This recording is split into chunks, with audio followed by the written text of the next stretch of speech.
आमर विधायक एवेकार कृषि मंत्री रणेंद्र प्रताप स्वाई बा राजा बाबू काली आज्ञा भत्ता बंटा जाऊला जोटा कि महोत्सव पड़िया 3 दिन तले आज्ञा जोटा कि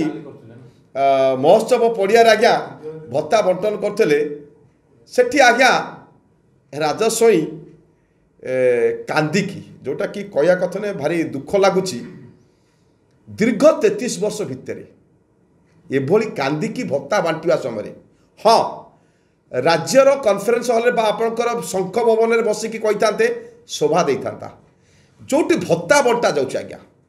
शंख भवन में कही आज्ञा मुझे प्रेसमिट कर किंतु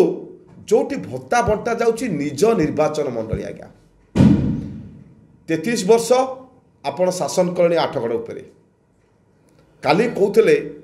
लोक मानू भत्ता बांटा समय जे नवीन पट्टनायक कहीं नहांती कांदिकी कहते नवीन मरीगले पानी दवापाई एवं मुखा अग्नि दवापाई कहीं नहांती राजा बाबू काली एक कथा बारंबार कहते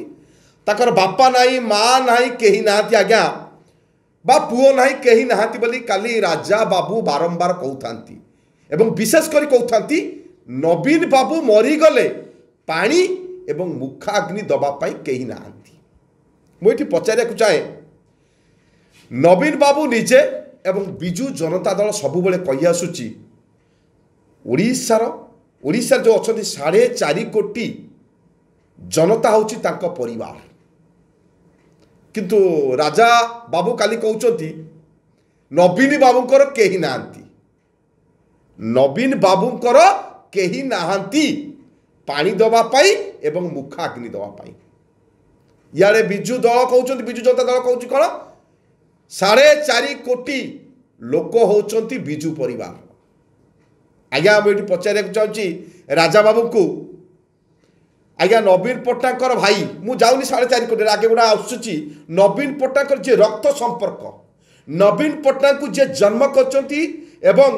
प्रेम पट्टनायक जे जन्म करचंती नवीन पट्टनायक बापा होचंती विजु पट्टनायक